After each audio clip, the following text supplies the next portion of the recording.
अवधूत चिंतन श्री गुरुदेव दत्त श्री स्वामी समर्थ। तुम्हा सर्वांचं आपल्या स्वामी शक्ती या चॅनल मध्ये मनापासून स्वागत आहे। स्वामी तुम्हा सर्वांच्या सर्व चांगल्या इच्छा पूर्ण करोत एवढेच स्वामींच्या चरणी प्रार्थना करते आणि आपल्या आजच्या या नवीन आणि सुंदर व्हिडिओला पुन्हा एकदा नव्याने सुरुवात करते। भक्तांनो, बघाच मंगळवार। आजच्या व्हिडिओमध्ये मी तुम्हाला मंगळवारी करावायचा एक अत्यंत प्रभावी उपाय सांगणार आहे। खरं तर मंगळवारचा दिवस हा माता लक्ष्मीसाठी समर्पित आहे। त्यामुळे या दिवशी माता लक्ष्मीला प्रसन्न करण्यासाठी, आपल्या घरातील कुलदेवीला जागृत करण्यासाठी, आपल्या कुलदेवीची उपासना करण्यासाठी या दिवशी तुम्ही जे काही उपाय कराल ते सगळेच उपाय हे अत्यंत प्रभावी असतात। यातीलच एक विशेष महत्त्वाचा उपाय मी तुम्हाला आजच्या व्हिडिओमध्ये सांगणार आहे, जो कुठल्याही मंगळवारच्या दिवशी तुम्हाला करायचा आहे। बघा, मंगळवारी तुम्हाला तुमच्या कुलदेवीला ही एक वस्तू अर्पण करायची आहे, जी वस्तू मंगळवारच्या दिवशी कुलदेवीला अर्पण केल्याने आपल्या इच्छित मनोकामना पूर्ण होतील। घरामध्ये जर काही दारिद्र्य असेल तर ते दारिद्र्य समाप्त होईल आणि तुमच्या घरामध्ये बरकत यायला, भरभराट व्हायला सुरुवात होईल। बघा, कुलदेवी ही आपल्या कुलाचं रक्षण करणारी असते, आपल्या कुलाच्या पुढे नेणारी असते। तर आपल्या आयुष्यामध्ये असणारे जे काही अडथळे असतील, हे अडथळे आपली कुलदेवी दूर करणारी असते। बऱ्याच वेळा आपण सगळ्या देवांची सेवा करतो पण कुलदेवीला विसरतो। जेव्हा आपण कुलदेवीला विसरून जातो ना, तेव्हा आयुष्यात असंख्य अडथळे यायला सुरुवात होतात, घरामध्ये विघ्न यायला सुरुवात होतात, सतत अपघात होतात, एखाद्या व्यक्तीचा विवाह जुळत नाही, घरामध्ये पैशांचा जो आपण म्हणतो की धनलाभ जो आहे तो कुठेतरी कमी व्हायला लागतो, पैशांची आवक कमी व्हायला लागते, घरामध्ये लक्ष्मी स्थिर नसते, कारण तुमच्या घरामध्ये माता कुलदेवी जी आहे ती जागृत नसते। कुलदेवीला जागृत ठेवणं हे खूप महत्त्वाचे असते, कारण ज्या घरात कुलदेवी जागृत असते त्या घरामध्ये आर्थिक भरभराट असते, त्या घराची रात्रंदिवस प्रगती होत असते, त्या घरामध्ये सुख, शांती, ऐश्वर्य यांची कधीच कमतरता नसते। आजच्या व्हिडिओमध्ये जो उपाय तुम्हाला मी सांगणार आहे, हा उपाय सलग 11 मंगळवार तुम्हाला करायचा आहे। फक्त मंगळवारच्या दिवशी ही एक वस्तू कुलदेवीला अर्पण करा। आयुष्यभर कुलदेवी तुमच्या घरात जागृत राहील आणि कुलदेवीचा आशीर्वाद तुम्हाला प्राप्त होईल, ज्यामुळे तुमची प्रत्येक इच्छा पूर्ण होईल आणि प्रत्येक कामात तुम्हाला मार्ग मिळत जाईल। आता काय उपाय आहे, कसा करायचा आहे, नक्की कुठली वस्तू कुलदेवीला अर्पण करायची आहे, हे सगळंच मी तुम्हाला पुढे सांगणार आहे। फक्त त्यासाठी आपला आजचा व्हिडिओ स्किप न करता शेवटपर्यंत बघा आणि जे कोणी आपल्या चॅनलवरती नवीन असतील त्यांनी लगेचच आपल्या चॅनलला सबस्क्राईब करा, कारण तुम्ही आपल्या चॅनल सबस्क्राईब केल्यामुळे मी पुढचे जे काही व्हिडिओ बनवेन ते सर्वात आधी तुम्हा सर्वांपर्यंत पोहोचतील। बघा,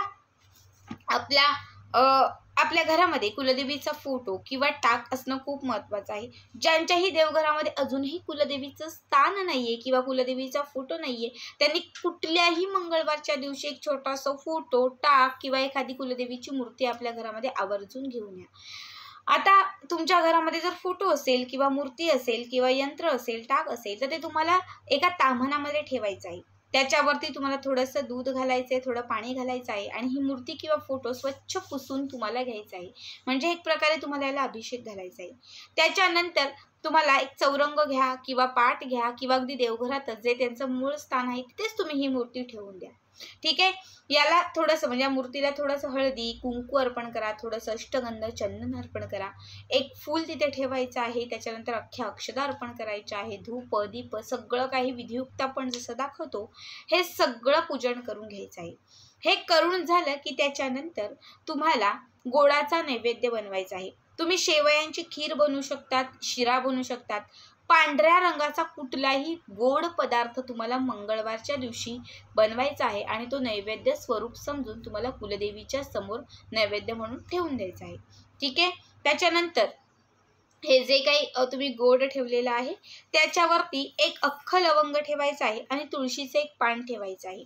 इतकं करून झालं की त्याच्यानंतर कुलदेवीच्या समोर बसून तुम्हाला तुमच्या कुलदेवीच्या मंत्राचा 108 वेळा जप करायचा आहे। जो पण मंत्र तुम्हाला येत असेल, आता ज्यांना कुलदेवीचा मंत्र माहीत नसेल त्यांनी नवारण मंत्र ओम ह्रीं क्लीं चामुंडाय विजय या मंत्राचा जप करायचा आहे।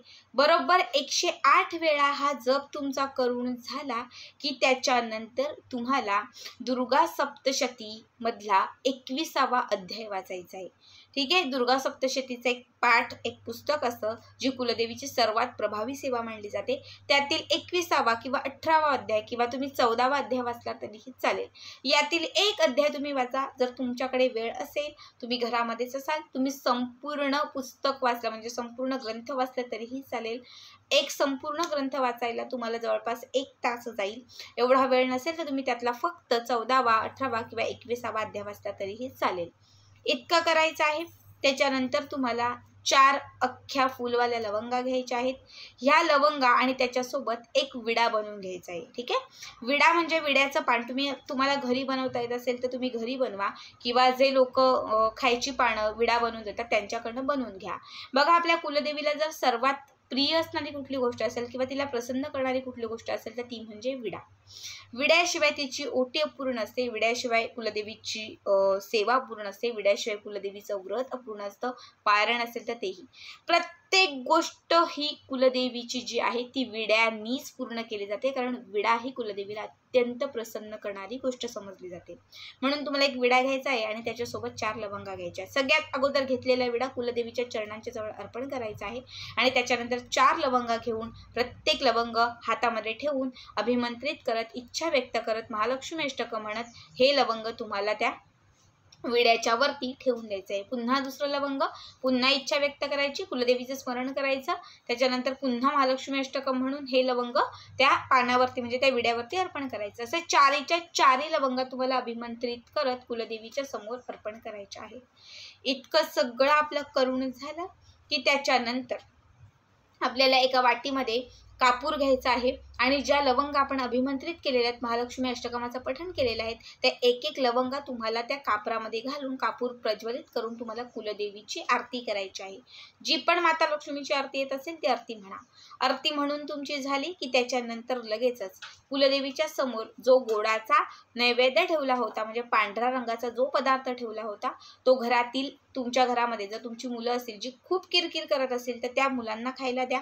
घरामध्ये जर कुणी आजारी असेल तर त्या आजारी व्यक्तीला खाऊ घाला किंवा घरामध्ये करता कमवता कुठला पुरुष असेल, कुठली स्त्री असेल तर त्या व्यक्तीला खाऊ घाला किंवा मग घरातल्या सगळ्या सदस्यांनी हा प्रसाद वाटून खाल्ला तरी चालेल. फक्त लक्षात ठेवा हा प्रसाद घरातल्याच व्यक्तींनी खायचा आहे, बाहेरच्या कुठल्याही व्यक्तीला द्यायचा नाहीये, नाहीतर त्या उपायाचा लाभ तुम्हाला होणार नाही. या उपायाने काय होईल तर तुमच्या घराची प्रगती व्हायला सुरुवात होईल. घरातील नकारात्मकता निगेटिव्हिटी कुठेतरी संपून जाईल. घरामध्ये आर्थिक प्राप्ती व्हायला सुरुवात होईल आणि तुमच्या घरामध्ये भरभरून तुम्हाला प्रत्येक गोष्टीत यशाची प्राप्ती व्हायला सुरुवात होईल. जो व्यक्ती म्हणजे घरातील करता कमावता व्यक्ती जो घरात कमावून आणत आहे त्याला यश मिळायला लागेल, त्याची रात्रंदिवस प्रगती व्हायला सुरुवात होईल. बघा, हा उपाय प्रत्येक मंगळवारी तुम्हाला करायचा आहे. 1, 2, 3, 4 नाही तर तुम्हाला कमीत कमी 11 मंगळवार हा उपाय करायचा आहे. 11 मंगळवारांच्या आत तुमची कुलदेवी तुमच्यावरती प्रसन्न होईल आणि जेव्हा ती तुमच्यावरती प्रसन्न होईल तेव्हा तुम्हाला ती भरभरून आशीर्वाद देत जाईल. मग तुमची जी मनोकामना जी इच्छा असेल ती इच्छा पूर्ण होईल आणि प्रत्येक आडलेल्या कामांमध्ये तुम्हाला मार्ग मिळत जाईल. अत्यंत साधा सोपा मात्र कुलदेवीला प्रसन्न करणारा हा उपाय आहे. आवर्जून करून बघा. आजचा व्हिडिओ कसा वाटला कमेंट करा आणि असेच पुढचे व्हिडिओ पाहण्यासाठी चॅनलला सबस्क्राईब करा. श्री स्वामी समर्थ. जय जय स्वामी समर्थ.